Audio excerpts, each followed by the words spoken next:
What is up, everybody? Welcome to the Bronx Pinstripe Show. Scott, I want to start off with a pop quiz. I think you're going to get it because it's an easy quiz, but hey, you never know. So the Yankees put up 15 runs in back-to-back games. Offense explodes against the Brewers this weekend. Do you think my dad texted me, A, this is great, the offense is picking it up at just the right time before they head to Baltimore? Or B, these bums better save some offense for the Baltimore series? Pretty sure it's the second one. No, the first one would have been way too goddamn optimistic for someone in your family to report. So, yeah, I do hope they save it, but they, it seems like the guys are getting the bats going at the right time because there was a flurry of offense happening in Milwaukee. Is this a normal thing for Milwaukee? Because it did look like the ball was just flying around in that place. No, I mean, I don't know. They play in Milwaukee, once every 3 or 4 years, so I couldn't really tell you. The roof was closed. Was the roof closed all the games?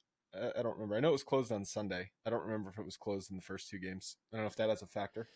Yeah, well, it may have been because it did seem like the ball was popping around. Even line drives felt like they were carrying, even more too. But hell, it was a hell of a look. That's a tough team too. That's a team that's been reeling and playing extremely good baseball. And the Yankees came in, really had 3 opportunities to win all 3 games. The second 2 were landslides, and the Yankees offense showed up in huge ways. But it's a good series win. It is. It's a good momentum going into. So back to what your dad's text should have been. It is good momentum. It's good momentum going in to a big set with the Baltimore Orioles at Camden Yards. Yeah, I mean, my dad is never going to be satisfied unless I'm wondering. I'm hoping I get to see the day if they do win the championship again. What his text message after they finally win is. If it's going to be actually, they better sign Soto positive tomorrow. These bums. It's going to be something like that. These losers better not lose Soto in the offseason, or else this is a one and done championship. Yeah. It's going to be something like that. But you know what? Can't wait for another 20 years and we don't win a World Series after they don't sign Soto. I wouldn't change it for a thing. There was that stat that Michael K mentioned that the offense had gone. This was the longest streak without scoring double-digit runs in a game since the early 70s, which is like pre-Steinbrenner era, which is crazy. And I guess, you might say like, oh, what's the difference between 9 and 10 runs? I don't know. But it's been a while since this offense has truly exploded, and 15 runs in back-to-back games is truly an explosion. Yeah, and they took advantage of some position players. There are a lot of position players throwing at the end of these games. But yeah, the offense, you saw Glaber coming up in a big spot with a 3-run double to the gap, was going the other way. Like, you see, Susan Waldman mentioned this, but she's absolutely right. And I'm pretty sure she subscribes to the Cam Maben school of hitting, where you see Glaber starting to go the other way, middle of the field approach. You see a good Glaber. That is a good Glaber when he's actually, shooting the ball back up to where the pitcher threw it. And that's exactly what you saw in a big spot. That was huge. I was really happy to see that. The crazy thing is that he had not had an RBI since April 6th. Yeah. He was stuck on 2 RBIs. We were joking as I choke that when Grisham hit the 3-run home run, his first hit as a Yankee, it was a 3-run shot. He passed Glaber in RBIs with that one swing because it had been so long since Glaber had really been productive at the plate. But finally back-to-back multi-hit games. And we said this last episode too, like, oh, maybe Judge is finally turning it around. I think there were some signs of that in the Oakland series. But then I thought his at-bats on Friday and early in the Saturday game weren't great again, but he had a couple of home runs later in the series, second half of the Saturday game and on Sunday as well. So the first home run that he hit was a really good piece of hitting. It was a ball that was low and away, and he went down and got it and smashed it over the center field wall. Like, that's not easy to do. That's not an easy thing to do. And that's where he had been struggling. And I know there was a stat that they talked about middle as far as the fastball, and Judge struggling against the fastball that was just in the dead heart of the plate. And to me, if we're looking at Judge struggling in the heart of the plate, to me, that means that his mechanics are just off. He's just he's just been a little bit off with his timing and pitch recognition. So nothing. I don't see much to worry about with that because I think that a guy of his caliber, he does not look hurt to me. He did not look hurt. So I really just saw it as a timing thing. And if he's missing like that, I don't know. It's like it's gonna stop at some point. And when I saw him hit that ball where he hit it, it was very encouraging because I think that's where he. If you see him doing that, you start to see everything else, fall into place. I don't think he's hurt either because he's been playing center field. So I feel like if they were trying to mask some sort of injury, they would not have him playing center field as often. Yeah. But like and I get why people immediately jump to that conclusion because we've never seen Judge struggle this badly for this long when he's healthy. Right. So the immediate thing is, okay, if Judge is healthy, why is he this bad? Oh, he must be hurt. Like that's the immediate conclusion people make. Yeah, it's an easy thing to go to, well, especially because he, finished or didn't finish the spring training stint because of, a core abdomen injury as well. So, I mean, you could just point back to that, but I don't know. He's not, nothing I'm looking at watching him play baseball is telling me that he's hurt in the least bit or limited in any way. I agree. I think he's just been bad and yeah, I expect him to be better and he's starting to get better. Like, exactly. And a guy like him can be bad occasionally. It happens. It's baseball. It has happened a lot. It's barely ever happened in his career. When he's healthy, I repeat, when he's healthy, he's been fantastic. And so that's why it's been so weird. But yeah, I mean, a lot of good things, a lot of positive things from the offensive explosion this weekend. Pulled some numbers here. Judge and Gleyber, two guys that needed it a lot to have a good series with some hits. Rizzo, 300. That was his 300th career home run, correct? Yes. Good for Rizzo, I guess. Yeah, it's a lot. The 300 home run milestones, though, it's like, okay, cool. No, that's bullshit. Anytime you're a Major League Baseball player and you hit 100 milestone, for home runs, it's a big deal. It's a big deal. I think they said 160, 170, something like that. Guys in the history of baseball have done it. So, tip of the cap. Anthony Rizzo's had a good career, and that's a big milestone for a guy. You don't have to. It doesn't have to be up against like where the Hall of Fame milestones are as far as home runs, but as a personal career, that's a big deal. I just feel like we got the home run milestones. I got so tired of it talking about it with A-Rod because don't you feel like that was just like a thing for 10 straight years with A-Rod? Oh, is he going to get his 400th home run? Now he's hitting his 500th home run. Here's his 600th home run. Well, for such a long time, it was always just like a line in the sand for, if you're going to be eligible for the Hall of Fame as a power hitter. And it's just not the case anymore. There's a lot more information that goes into that. There's a lot more considerations for even deeper analytics at this point. So, and plus the juiced baseballs, the steroid era destroyed any of those milestone lines in the sand for admission into the Hall of Fame. It's just not the case anymore. So I think that's why also it's been, there's the allure of those markings are down a little bit, but as a personal career, it's a big deal. 400 home runs, I think used to be, if you hit 400 home runs, you're automatic Hall of Famer. Like it's not even going to be a question. Yeah. That's certainly not the case anymore since guys who have over 500 home runs, Mark McGwire, Sammy Sosa, obviously Barry Bonds and A-Rod and others are not going to be in the Hall of Fame. But don't you think 3,000 hits is still an automatic ticket? I definitely think there are still tickets to get into, but yeah. But again, if you're 150 short of the 3,000 hit, does that mean you're not going to get in? No, it doesn't.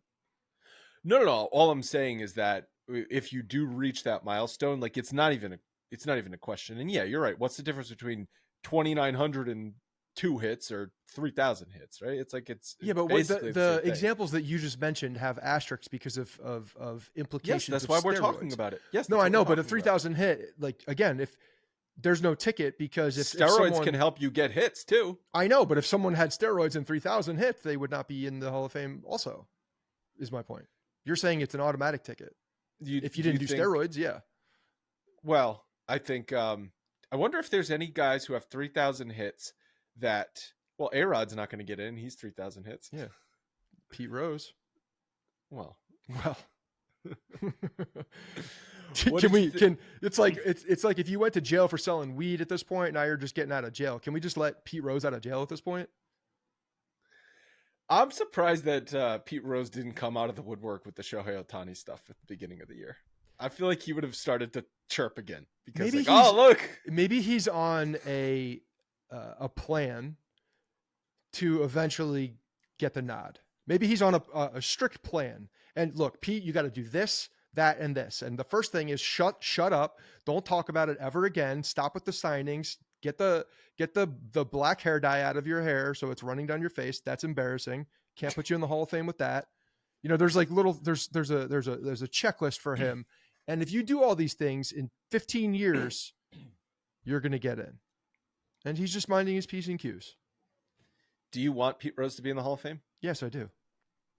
And do you want all the steroid guys to be in the Hall of Fame? I want Pete Rose in the Hall of Fame more than I want the steroid guys in the Hall of Fame. Why? Because I don't think anything that Pete Rose did was performance enhancing. But it was calling into question the validity of games. Did it change the way he? But did it change the way he could hit a baseball or run or anything like that? Did it change the way that he played baseball physically? Okay, so if someone murders somebody off the field, that doesn't change the way they play the game between the lines. They should be in the Hall of Fame too. You're telling me there's no murderers in the Hall of Fame? Is that what you're saying? That's a good point. I don't know. There's probably some murderers in the Hall of Fame. I bet there's murderers in the Hall of Fame. You go back far enough, there's definitely. You tell me those guys. Maybe you don't even have to go back that far. You tell me, yeah, you probably don't have to go back that far. But you're telling me guys before 1930 didn't kill a guy in a bar and no one know about it? Ty Cobb probably killed. You know, Ty Cobb killed a guy. There's Harrison actually Andrea, our friend Andrea, and Tiana gave Harrison a baseball player's book, like when he was born. They sent it to me. And it's got like for all the alphabet, right? Like a baseball player. And I think T or C, I can't remember if it's T or C, is Ty Cobb. And I always skip over that page when I used to read it to him. Why? So now he doesn't know his ABCs. I don't know. It's just like no, that's explains why he can't say T. So now Harrison can't spell. He's like, what is that letter? What is that letter? I have no idea. Yeah, shout out to Andrea and Tiana because they gave Kemp a ABC baseball book too, but it was more about the things that happen in baseball. D for dugout. Nice. What did you think of Verdugo moving up to the cleanup spot? Because he had been one of the behind Soto. He had been like their second best hitter for the past 2 weeks. Entering Saturday's game, which is when he slid up to the cleanup spot, he had a 919 OPS over that 2-week span, which is 53 plate appearances. And obviously had a couple big home runs once he was hitting cleanup. If anybody listened to any part of the show last week, you know that I would be very happy about this because I really do. I like when the lineup gets shifted for one reason or another. If it's just to shake it up, or if a guy's on a heater, try to take advantage of that. I think that it's a very underrated part of managing that doesn't get used very often, and I'm glad they did it. And you could say it worked. Okay. It worked for he for just this continued moment. to produce. He did. He was it was up in producing big from the spots. 6th spot, and he was up in big spots. So yeah, it's a look. I think when you shake up the lineup like that, it can be used as a catalyst, and it gives a guy a little bit of a juice opportunity, and whatever it is, it just shakes it up in a way that I think can be a positive effect. It can backfire as well, but I think it's a good thing, and I'm glad he did it. I'm glad he saw that Verdugo is hitting. He's a left-handed bat that can slide right into the spot. Let's see what he can do. And he produced. So you what you do is you keep going on that until it stops working. But we talked about, but what we also talked about last week is it seems like Boone is willing to shake up the lineup in the first spots and then in the 4 through 9 spots. But 2 and 3, those are in pen, laminated. You can't touch those names. Yeah. Which, whatever, but it's, I don't agree with it. I think you can certainly do that based on matchups, and put your guys in different spots. But look, the fact that Verdugo was moved up and it worked out is awesome. He's been great. And I was waiting all night for Baseball Reference to update their goddamn stats. And they didn't, they are very slow. And I don't know if they do it at like 3 a.m. or when, but I had the Verdugo, and Clay Bellinger, or Cody Bellinger, compared. Hey. Verdugo will definitely have a better season than Clay Bellinger this year, okay? I had them queued up, ready to go, and I'm like, refresh. I'm like, Andrew's going to go to bed at 10, refresh. Andrew's going to go to bed at 10:30, refresh. Still nothing. And finally woke up in the morning, and they had his numbers on there with the 4th home run and the more RBIs. And yes, he's having a better season than Cody Bellinger, as you so boldly predicted. Yeah, it was up until like the offensive outburst, like, because you got to remember, rewind 48 hours and like how your thoughts were about this lineup, which had been struggling. And so it's like, I'm like, God, it's like the Verdugo acquisition looks really savvy by Cashman. And it's great. Like, Verdugo is producing. That's awesome. Soto's been the best player on the team all year. Obviously, he's one of the best players on the planet.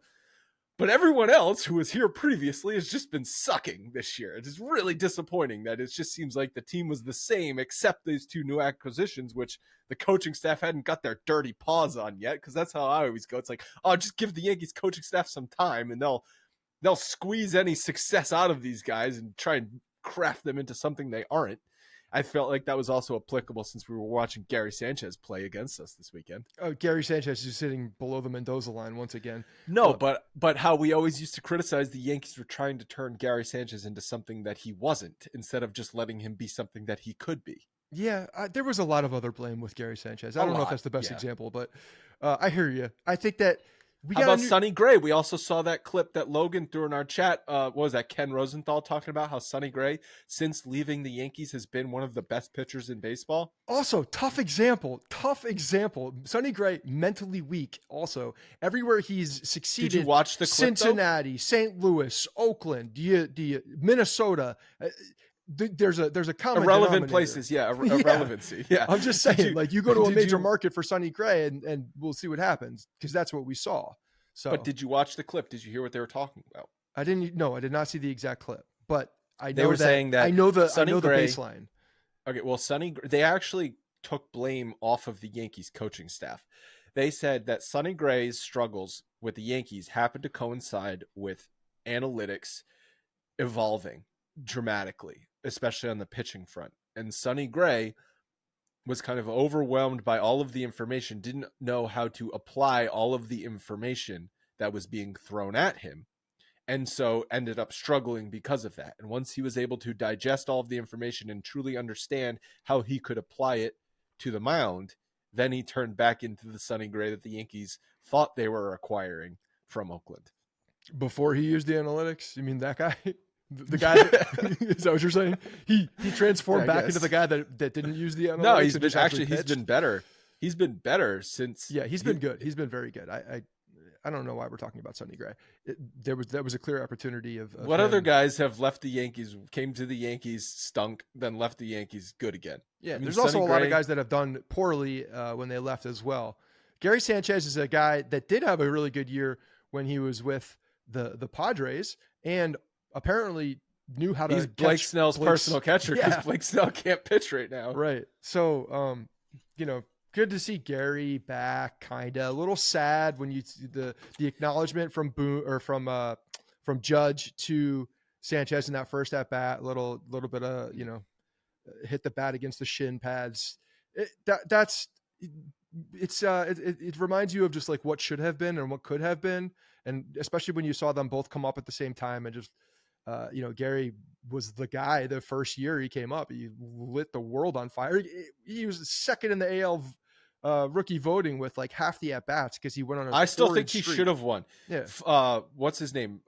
Fulmer from Detroit Michael Fulmer won that year, who had a really good year. But I just thought that Gary Sanchez, what he did was so unique that you kind of sometimes have to just be like, well, this is so unique, we can't look away. And I thought that's what it was in 2016. Do you think that they should have, I just thought of this, do you think that they should have two rookie of the year spots, one for pitching and one for offense? Like they have an AL. Well, yeah. They have MVP, but technically the MVP is not a I know, but hitter award. But it is. Sometimes guys win both. Who's the last guy to win both? Other than Shohei Ohtani, I think it was, or who was the other guy? Yeah, the other guy to win both. Well, Shohei Ohtani never won Cy Young. That's not what I meant. The last guy to win the Cy Young and the MVP, I believe, was Justin Verlander. Yeah, it's a rare thing that happens. Usually MVP is an offensive category. Anyway, the rookie of the year, giving an offensive rookie and a pitching rookie, I think it makes some sense. Yeah, it's not a bad idea. It's not one of your worst. You've Thanks. had worse ideas. Thanks. Off the fly too. Let's just do it because then he wins the rookie of the year as well at that point.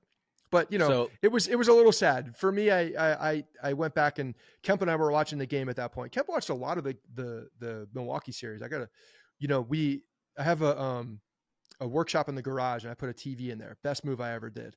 And I have a dog bed in there. Well, that dog bed has become a bed that has gone into a box pirate ship that Kemp made and is now his chair. And he now sits in the dog bed watching Yankee games with me. And I'm fine with that. Any way to get him there to watching the game, if it's, passive or he's just sitting there doing it. He actually stayed in there by himself for like 2 innings. is he starting to gravitate to any particular players?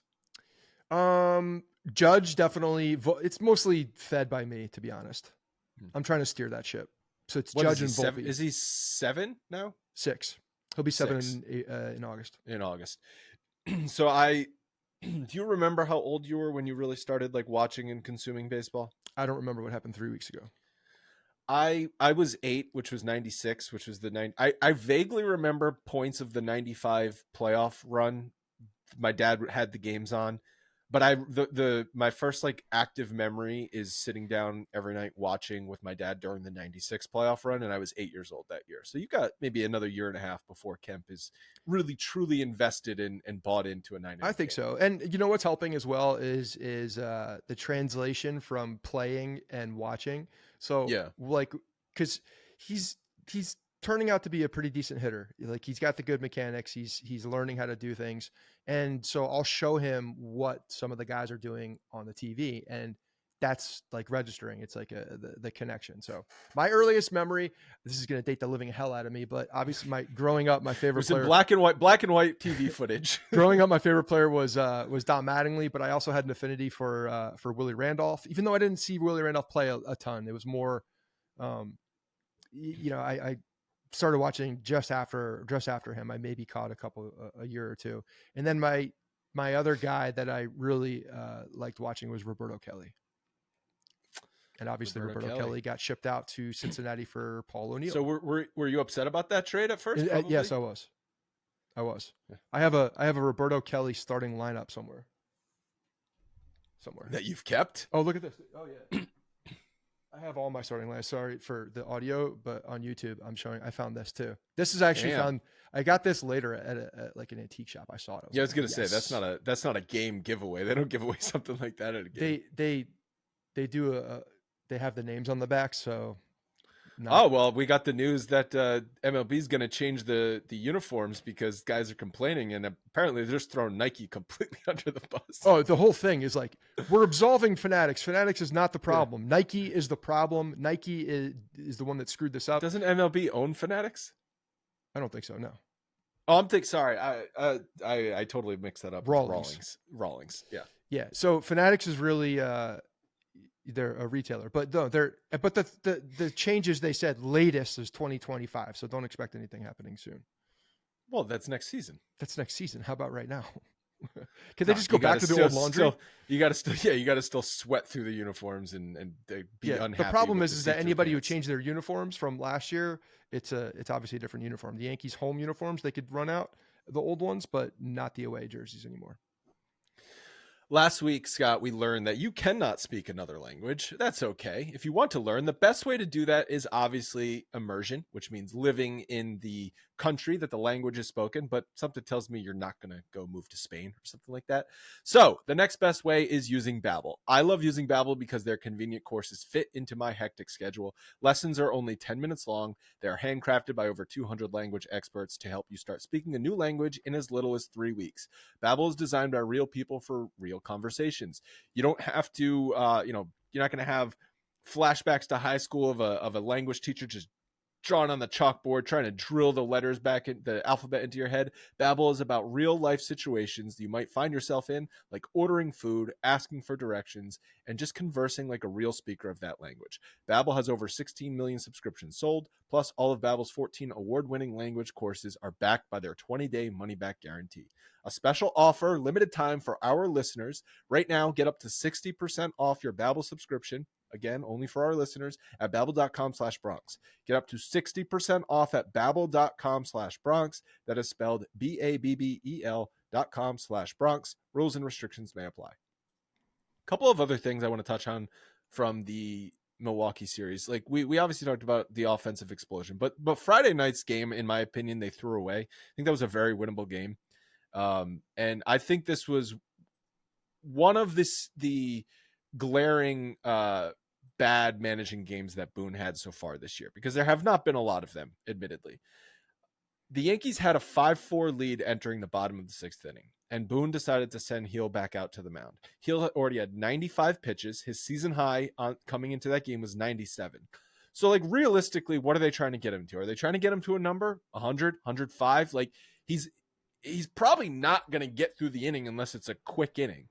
So what Boone is really trying to do there is steal some outs, because they just had a 4-game series against Oakland. The bullpen has been worked a lot this year, and they're entering a 4-game series against Baltimore this week. So there's no off days. So Boone's trying to get cute and steal a couple outs. Well, leadoff double, I think it was Gary Sanchez hit the leadoff double, right? He pulls Hill. So already, it's not just trying to get to a pitch count number. You're trying to get outs, and any base runner gets on. So, okay, he yanks Hill. And then Marinaccio comes in. That run scores. It's a tie game. So now you're entering the late innings of the game with your bullpen in a tie game. No longer a 1-run lead, when perhaps you could have sent Marinaccio out there for the 6th inning and preserved that 1-run lead. Goes to the 9th inning, and Clay Holmes is used, and Clay Holmes was filthy. He got 1, 2, 3 on 10 pitches. His last couple outings have been nasty. He's looked really good lately. His previous outing was against Oakland, and he only threw 9 pitches, and that was on Tuesday. So Clay Holmes pitched twice over the weekend, last weekend against Tampa, threw one of the 4 games against Oakland, 9 pitches, and then pitched on Friday, 10 pitches. So he threw 19 pitches in a span of 5 days. Okay, that's not a lot of pitches. And Boone does not send him back out there now in the 10th inning after the Yankees scored a run for a save situation. Instead, he decides, we're going to go to Tompkin. Who's this? Who's this coming in to try and save the game here? It's a guy who used to have a beard that has now a terrible mustache, and he just needs to go all the way and get rid of everything. So now you're going to a guy they literally picked up off of the street on their way to Milwaukee. With his 4th stop, two of which have been in Queens. You're coming in and you're saying, here you go, guy. Save spot on the road, trying to save this out. Ghost runner on second base. Not an easy spot to try and get a save when you're starting with a runner in scoring position. It's not a ghost instead runner. Instead of going to Clay Holmes, who apparently to Boone would have been available for 4 outs, but not 6 outs. Okay? Yeah. So if it was a 4-out situation, would have used him. But it was a 6-out situation, so no chance, not even in the cards. Okay, so obviously that doesn't work out. They blow the save. The Yankees can't score in the 11th inning, and then the Brewers walk it off. It's just a game pissed away by Aaron Boone. There were a number of these things. So let's talk about each one a little bit more too. Is that Luis Gil? This was the first time that we saw Luis Gil hittable, right? It wasn't of his own destruction with the walks, and maybe it was because he wasn't locating the fastball all that well. But honestly, the fastball looked a little bit more flat than it normally does, and he was just hittable. And he gave up 2 home runs. The guy doesn't give up a lot of home runs. He just doesn't. Milwaukee had his number on this day. So not only is he at a pitch count, but he wasn't throwing his best stuff. The Brewers were lining him up. So every indication is there. Take him out of the game. Just start a clean inning with, if it's Marinaccio, then start a clean inning with Marinaccio. That number one, thing to look back at. Now, if you're trying to save Clay Holmes and the concern is you have an upcoming series with no off day in Baltimore. Okay. I understand a little bit, but you still want to use him. So then don't use him in the ninth inning in a tie game. This is like managerial book 101, where if you're on the road, you use your closer after you have a lead. But if you have if it's a tie game, you don't use your closer. That's just like the book of managing. So he went away from the book, used him in a tie game in the ninth inning, and then went to Tompkin. If he knew he was going to go to Tompkin, Victor Gonzalez, also available for this particular game, went to Tonkin. Doesn't matter. He's not going to be on the team in a week. You're now using a guy who has literally been on his fourth stint, and it's April. Fourth stint on. It's impressive. That's hard to do. Yeah, they were talking about his family bought an apartment or has an apartment in Minnesota, and they're still waiting for the furniture to be delivered in Minnesota, and he's been in Queens and now in the Bronx. That man should not be buying an apartment anywhere. I don't know if he bought the apartment, but yeah. So you're looking at that situation. To me, why not bring him in when there's no runner on second base? Because you know what happens in the 10th inning. If you go into that 10th inning, there's a runner on second base. You're giving this guy who hasn't been very good on his fourth team an opportunity now to be at a disadvantage. Why not have or Clay use Holmes? Tonkin when literally all other options in your bullpen have been used? He should be the last thing used in the bullpen, because then you can't second guess it. Oh, we got to go to Tonkin. No one's else available. Okay, fine. The move here is you use Gonzalez in the ninth and you save Holmes. And guess what? If you don't need to say, if Holmes doesn't come out, I don't think you get killed by using Gonzalez in the ninth inning, who's been one of your more effective relievers on the road when a closer is not traditionally out in that moment. And if Gonzalez gives up a run and they lose the game, then guess what? You just saved Holmes even more. But throwing him in the ninth inning just doesn't make a lot of sense from them when you have the mentality that you're not going to throw him in the 10th, especially because he got out of that inning so clean. What's the difference between throwing 10 pitches and getting 4 outs, that fourth out, and 10 pitches and 3 outs? It's just outs. There's a very good opportunity. Boone changes what the measurement of how much he will use a pitcher based on the situation that he's in. Based on what his argument needs to be. Yeah. Right, based on his argument. Whatever he needs to back his argument. Yeah. Outs, and then if it's not outs, it's pitches, or it's up and downs, or it's number of days used consecutively, or number of days out of a certain number of, like, they're 3 out of 4 days. They don't like to do that kind of thing. All no matter how you look at it, Clay Holmes did not pitch a lot that week. Could have very easily gone 2 innings. Using him for 4 outs or 6 outs, you still have to go sit down and get back up and go out of an inning, which a lot of times for a relief pitcher is the hardest thing to do. So once you're back out there, what's the difference if you're getting 4 or 6 outs? Now, obviously, if you struggle to get those outs, that leads to more pitches, then you might take the guy out. But that's then going back to number of pitches, not number of outs. And Boone consistently manages in spots thinking about tomorrow. And I understand it's a long season. You can't always manage for today. But what ended up happening on Saturday and Sunday? The Yankees scored 30 runs, and you didn't need Clay Holmes. Yeah, 100%. It's one of those that you're looking at, and it feels like Boone just got in his own way. And it was right in front of you the way you needed to do it. And it's just very obvious, right? Like a guy that you're bringing in off the street for as many, the amount of stops in April that this guy has made as well. It's just like, there's nothing that warrants him being in that situation. Nothing, like literally nothing that you can make an argument for that puts him. He even admitted that it was a tough situation for the guy. Okay. So maybe just don't do that to him then. He said it's a tough spot for him. Tough spot for him. Yeah, it is. Tough spot for him. Tough spot for being on his 4th team. Tough spot for him. It's just like, again, Boone has not had a lot of these terrible moments this year. And the Yankees are 8-3 now in 1-run games, which is great. They were 8-2 entering Friday. But I think the more Boone gets his claws on these 1-run games, the more times stuff like this is going to happen, because that's the Aaron Boone that we have come to hate over the past 6 years. I will say the coaching staff so far this year, we've seen a guy that's come in and effectively do some good things with the offense. Maybe it's an influence. One of the characteristics of the teachings were like, I'm going to look at an individual guy, see what they're good at, where their strengths are, and then, mold a game plan to that person rather than just trying to have a full general approach. They're taking more pitches. And then the other piece is the Aaron Boone close games, 1-run games, like you just mentioned, 8-3. I don't know how much of that is having a guy like Brad Ausmus right next to you as well, a catcher that maybe he has more of an affinity for making those decisions with the bullpen and the pitching staff.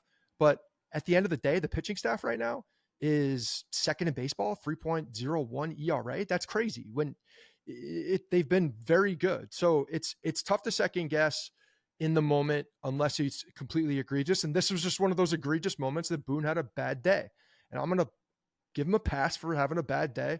Just hopefully we don't see it. But I'm wondering how much, that relationship with him and Ausmus is affecting what's happening in game situations, because so far in April, it's been pretty good. Yeah.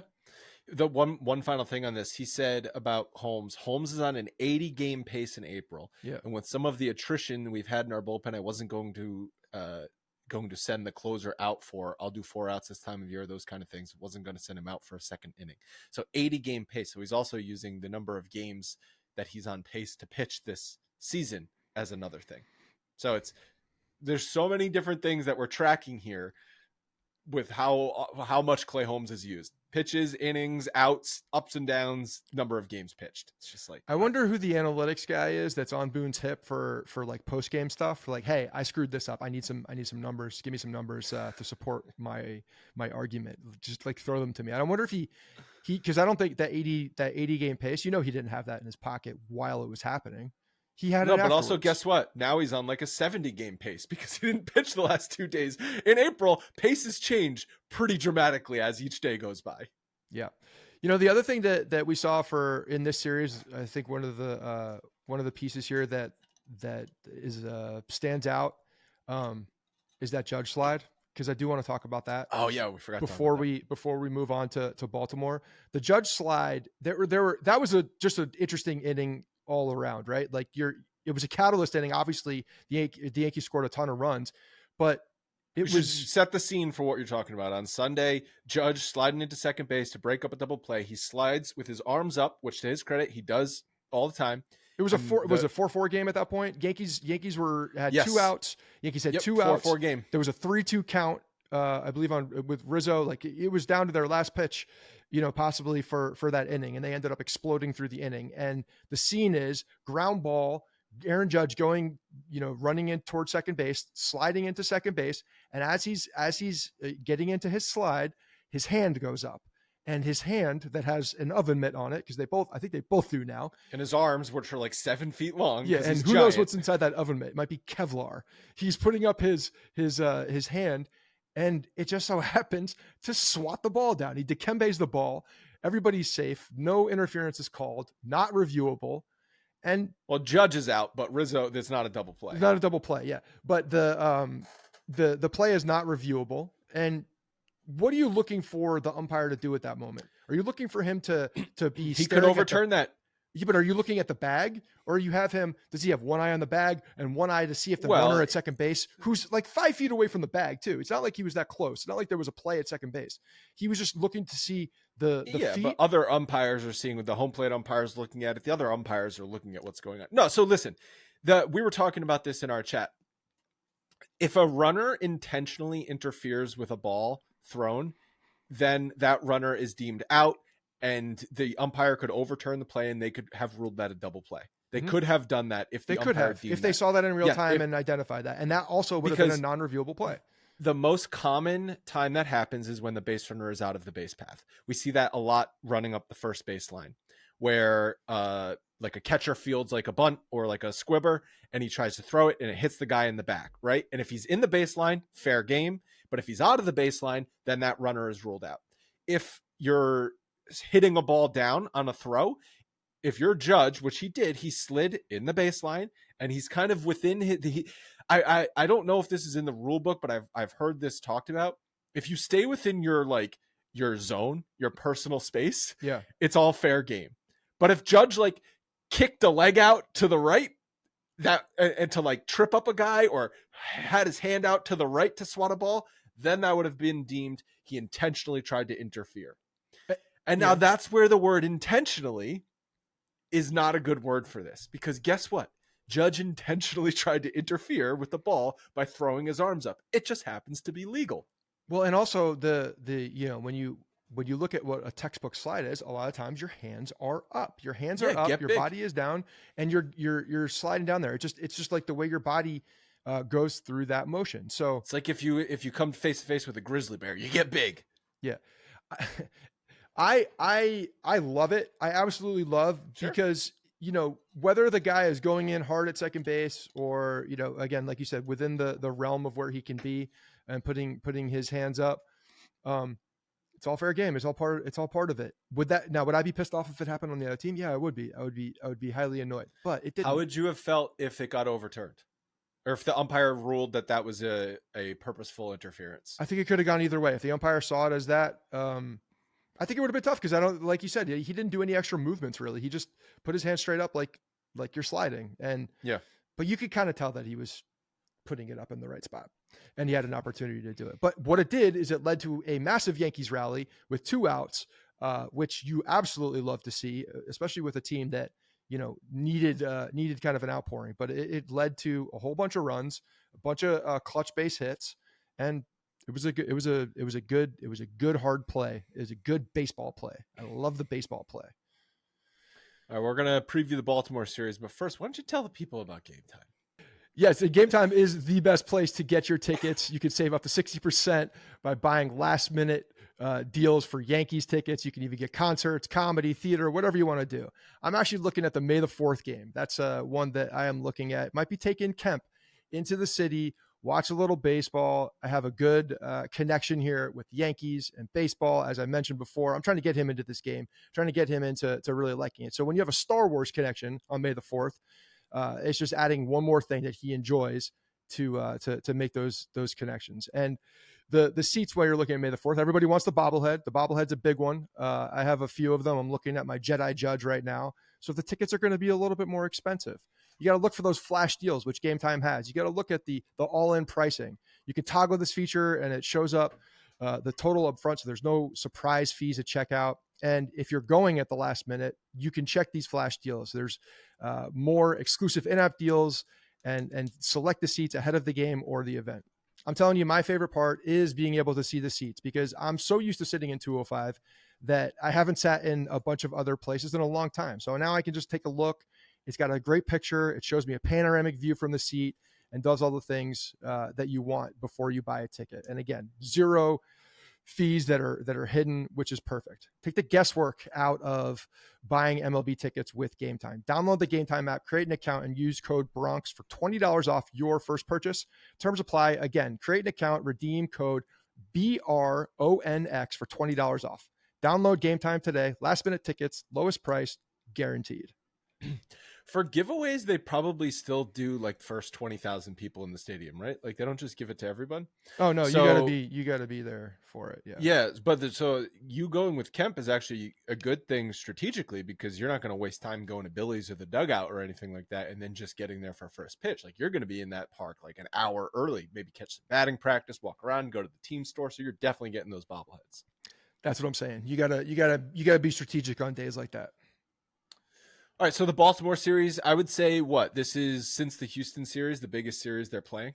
Like since the first series of the year, yeah, since the first series of the year, right? Like, I mean, Milwaukee, Oakland, like that's all fun and great. But Toronto, Tampa, like obviously the series and division are big, but this is definitely one that's circled, and it's because they're a good team. They're young. They're an exciting team going to Camden Yards. Camden Yards, which normally is Yankee Stadium South, I would be surprised if we saw the same ratio that we're normally used to in Camden Yards. Especially because it's midweek. Weekend, you get some Yankees fans traveling down there. I'll take the train down. I'll go to a Saturday game, so you might get a 50-50 crowd. This is a Monday through Thursday. This is going to be a much heavier Baltimore crowd. I think so too. And I think the Baltimore, when the Orioles are good, Baltimore fans show up. It's kind of the way it works. And this is a young, fun, good team. I would be surprised if there weren't Orioles fans. There's going to be a lot of Yankees fans just because we're everywhere and it's not that long of a trip, and the weather's going to be good and all of those things. So it's definitely going to attract people to come down there. But I think the Oriole crowd's going to be out there as well. It's kind of a tough spot for the Yankees too, coming off when's the last time they had an off day, right? Like before the Tampa series, I believe. And then they've played pretty much every day, and then they're going into this 4-game series against Baltimore. So this is a long stretch with no off days. Baltimore, though, they just lost 2 out of 3 to Oakland. So we saw the Yankees. Is Oakland maybe not as bad as everyone thought they are? Like, they just split with the Yankees on the road, and then they took 2 out of 3 from Baltimore on the road. Like, that's a good road trip for Oakland. Eventually, you have so many young players that a lot of people haven't heard of that you're just chalking it up to being a bad team. But these young players who are drafted, most likely, highly touted and highly drafted, are eventually going to work out. So it's a matter of time, I guess, if they choose correctly. But I think part of it is just everyone's shitting on Oakland because they don't have a real stadium. They don't have a real city for the next couple of years. So it's just like a joke of a franchise. But yeah, they've been playing the Yankees and Orioles tough at the very least. They're a really bad defensive team too, but they're not a good team. I mean, they've won some games, but they're not a good team. Their back of the bullpen is pretty impressive. Let's preview the Baltimore Orioles, though, instead of recapping why the Oakland A's suck. Baltimore's a half game, I believe, behind the Yankees at this point, or a game back. They're 17-10. They rank third in the league in WRC plus with a 123. The Yankees are tied with Houston for fourth at 116. Baltimore ranks first in the league with 41 home runs. Just relatively, the Yankees are third with 34. The Orioles rank 12th in ERA, 3.75. The Yankees are second with 3.01. Baltimore does not walk, though. They rank 29th in Major League Baseball with a 6.9% walk rate, whereas the Yankees are first in that category. And I think the fact that Baltimore does not walk is interesting for some of these Yankees pitching matchups. It's like I look at Luis Hill pitching on Wednesday, going up against Corbin Burns. But Luis Hill, I'm curious how a team that doesn't walk with Luis Hill, who can be wild at times, I'm wondering how that's going to play out versus against Clark Schmidt. It might not play out as well, where he can actually, a team that does walk a lot, maybe, I don't know, with Clark Schmidt, like I feel like Baltimore's going to attack him. If he's near the strike zone, they're going to be attacking him and they might jump all over his stuff. That's the thing. If Clark Schmidt is missing his spots and he's leaving the ball over the plate, he's going to get torched. So I think this is a really interesting and a good matchup for him in like, what are you made of type matchup. I'm not saying it's a good matchup as far as the way that he matches up against these players. I think it's going to be a very difficult matchup for him, and it'll show us. Would you leave him out there for a third time through the Baltimore lineup? Yes or no? Again, it depends on the game situation. If it's a close game, probably not in this instance. No, but at the same time, he's throwing the first game of the series, and you don't want to tax your bullpen in game one of the series either. So, but they just had 2 days off essentially. Yeah, I hear you. But the game situation will dictate that. But yeah, the answer is no. You don't leave him out for the third time. Not against this team. Not against. When you see those numbers for Clark Schmidt, this is not that situation where I want to experiment with the third time around. It's just not. Yeah, and Grayson Rodriguez, who's having a so-so season. He's 3-1, but he's got a 4.45 ERA so far this year. Is going against Schmidt on Monday night. Then it's Dean Kramer, who's not pitching well this year for Baltimore against Nestor Cortez. Against Kramer, a lot of Yankees with some career numbers against them. Judge is 4 for 10, Stanton's 5 for 14, Glaber's 5 for 17. Hey, maybe Baltimore's just the thing that Glaber needs to truly get back on track. He can remember what he did in the 2018 season or whatever. Yeah, he was the mayor of Baltimore. He gave Gary Thorne a absolute heart attack. Let's get that going again. And Verdugo 7 for 21 off Kramer. And then we get to see Corbin Burns against Luis Hill. Like I said, Burns is pitching really well. He's 3-0, 2.55 ERA. One of the best pitchers in the league, obviously. And then the Orioles have not announced a starter on Thursday. Rodon will go for the Yankees. Actually, we should touch on Rodon again. Yeah. But I was looking at Baltimore's roster, right? And the Cole Irvin, who last year for them was kind of like a swing guy, and because he's been their second best pitcher, Cole Irvin has. And I'm like, who is this? Like, why don't I remember this name? Like, I feel like I would have remembered him from last year from the Orioles, and it's because he was a bullpen swing guy for them. He made some starts, but he also came out of the pen to like a 4.5 ERA. They acquired him from Oakland after the 2021 season, so he was kind of like a no name for them last year, but he's pitching really well for them this year. Yeah, and that's the Achilles heel for the Baltimore Orioles is their pitching, and obviously they went out and got Corbin Burns, who was a tremendous move on their part. It's a guy that's playing with a lot of incentives, the 1-year deal, and he's going out there and he's living up to it. He's pitching extremely well, but they've gotten contributors from other places. So I think that the Grayson Rodriguez matchup is going to be a really good one. But the Yankees are going to have to take advantage of opportunities, because I think these are going to be tight. I think these are all going to be tight games, and I think that this is going to come down to Boone again making some decisions in the bullpen and matchups, and when to leave a guy in, when to not leave a guy in, so that they can go the stretch here with a 4-game set.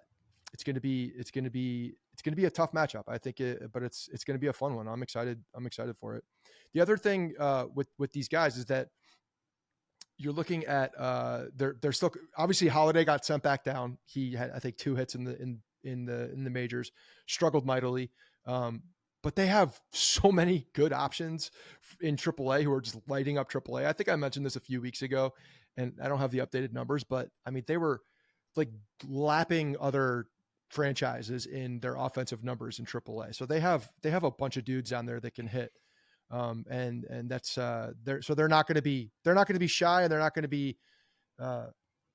be lacking for offensive players for quite some time. I agree. This is going to be a tough series, but in theory, right, Clay Holmes should be available for 3 out of the 4 if things go smoothly. I mean, assuming he doesn't the first time out throw 28 pitches or something like that, because he has barely pitched in the last week and didn't get pitched on Saturday or Sunday. So if you're in a tight spot, 4-out save Boone on Monday or Tuesday night, like, don't hesitate. He's there. You know what's interesting about our bullpen right now is that when you look at the kind of the thing that we've always pined for, and maybe you can do this with Ian Hamilton, I guess, but you're looking for a fire extinguisher in a particular moment against a good team. This is the series you're looking at that, right? You need to make sure if you're coming up in the 8th inning, top of the lineup, and you want the best pitcher out there, your best matchup, and you're putting Clay Holmes out there. I guess Ian Hamilton would be the other guy that you could go out there to get a save if you were to do that. I don't know if there's anybody else though that you're going to with confidence where that would allow you to use Clay Holmes in a non-save situation as like a fire extinguisher role. But I'm curious to see if that ever comes up and he ever uses it. Are you suggesting they would use Holmes then for 4 outs, and then someone else would have to get the second 2 outs of the 9th inning? No, I'm saying that in a situation against the Baltimore Orioles, let's say there's a 1-run lead, and this goes back to kind of the situation we had. It's not the same, but you have a 1-run lead and the top of the order is coming up. All right. And it's the 8th inning. Clay Holmes coming in or someone else coming in and to preserve that lead, even though it's not a save situation. Just to get it to the 9th inning. To get it to the 9th inning, because it's the toughest matchup, and you want your best out there it's the fire extinguisher role. This is exactly what we have talked about. You're essentially getting that save in the 8th inning because you're pushing the game now down to, better matchups. Yeah, that Boone won't do that. Boone won't do that. That's too advanced. I mean, the Yankees didn't do it for 20 years with Mariano Rivera. Well, Mariano Rivera. They also had the difference is that you have other options in the bullpen. Not in like the 2000s where you're in the 2000s. It's like, you're like, all right, maybe Kyle Farnsworth can get through this 8th inning, or we're relying on someone else. It was like the bridge to Mariano. How many years was that talked about where it's like, just get it to Mariano. It's an 8-inning game. The 8th inning was always the hardest 3 outs of the game for the Yankees in that era. Yeah. But there's no definite, like there's only one guy that's cemented in a role in the bullpen right now. One guy. And it's Clay Holmes. So but you just limit yourself when there's one guy. Like, you don't have a dependable 8th inning guy that you could say Ian Hamilton is that guy, but he's used in different spots. Mm-hmm. So I'm just curious as how they do that. If there ever were a situation like that where top of the order is coming up. Like, it does make sense. It does make sense to do that, but you're right. I don't think the Yankees will do that. Before we wrap up, I want to touch on Rodon. But first, whether you're a world-class athlete or a podcaster like us, we understand the importance of mental and physical well-being and proper recovery for top-notch performance. That's why we're excited Unified Healing is sponsoring this episode of the Bronx Pinstripe Show. Unified Healing is a new and super innovative global network of wellness centers powered by Energy Enhancement System, or EE System. If you haven't heard of it yet, you'll want to listen up. This technology promotes wellness, deep relaxation, purification, and rejuvenation. Whether you're in the New York City area or hundreds of other locations around the globe, access to a center is easy and affordable. If you're interested in experiencing the EE System technology for yourself, go to unifiedhealing.com/Bronx to learn more and find a center near you. That is spelled UNIFYD healing.com/BRONX. No material or testimonial on the Unified Healing website are intended to be viewed as medical advice or a substitute for professional medical advice, diagnosis, or treatment. Always seek the advice of your physician or other qualified healthcare provider with any questions you may have regarding a medical condition or treatment and before undertaking a new healthcare regimen, including EE System. You were mentioning something, Scott, about Rodon's slider.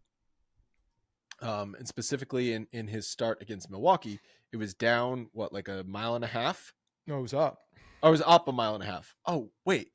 I misread the numbers here. I thought it was down a mile and a half. It was up a mile and a half to 86.5 miles an hour. Yeah, so he uses slider definitely more than he has as far as season averages. We've been tracking just his pitch mix because he's added that cutter, so he's added more of a repertoire. So it's interesting to see how he's using these pitches and how he's evolving as a pitcher, which I love seeing. I really do. I think he's taking another step in his career, which I think he needed to, and he's doing it well. And in this particular outing, his slider was on point. Like it was nasty. And especially against right-handed bats, like it was cutting in on them hard. And when I was watching it, I was saying in my head, I was like, I wonder if it's up a couple ticks than where it normally is in season. He's been up in this 86, 87 mile per hour a couple times. But he ranges between 84 and 87. It just felt like it was less of a vertical movement and more lateral movement, similar to like what a two seam does and how it can cut in on your hands. Anyway, it was nasty, and he obviously felt really good with it and threw it more often because he was having good success with it. So it's just it's a showcase of, if this guy has more pitches and one of them is working better than the other, now he's got three that, if you include the cutter with an occasional curveball and less frequent changeup, but a slider and a cutter, it just gives you another opportunity for that secondary pitch to work off the fastball. And the slider was very good, and he continued to use it, and he was getting a lot of swings and miss. But he was really good, man. He was another really good outing. This is exactly the guy that we showed up for. Obviously, he had a whole bunch of run support that allowed him to stay in the strike zone and just kind of pepper guys and yeah. But after, was it a first inning home run? Nothing. No one touched him. No, he was good. He was really good. And solo shot, nothing hurt on that home run. There was a ball left out over the plate, but again, he just kind of made adjustments and was very good. He's been impressive. What you had also dropped in something about his. What was the article you dropped in on Rodon about how his cutter developed so quickly? So if you go back, there's a post article about how, I think it was a post article about how he got to that cutter and just the technology that they're using to essentially build out the pitch and where he's looking for, information on the biomechanical stuff and what he's using. So Rapsodo is one of them, but they're using the TrackMan technology to look at certain things. And the TrackMan technology is the one that will most likely be used. And I think it's the one that's being used in the minor leagues for the robo-umps. It's the TrackMan is the one that they use in tennis, and I'm pretty sure it's in soccer as well for the goal line. But it's extremely precise, and it gives you just different opportunities to look at spin rate, to look at the grip, to look at different things on the pitch. And it's helped them curate this cutter. And I think that Matt Blake leans on this technology a hell of a lot more. And this is where I love the analytics and where I love, Matt Blake's approach behind the scenes. It's not necessarily the analytics in game to what you need to do. He uses the technology and a lot of the analytics to shape pitches, to for the work that is done on the off days and in the off season to get these guys to a more competitive arsenal with what they're throwing. And obviously the cutter has been a tremendous success for Blake with guys that he's introduced it to. And, Rodon's no different. So there's today and tomorrow's games in April, but we're essentially done with April. And the Yankees without Garrett Cole have the second best ERA in the league, which is crazy.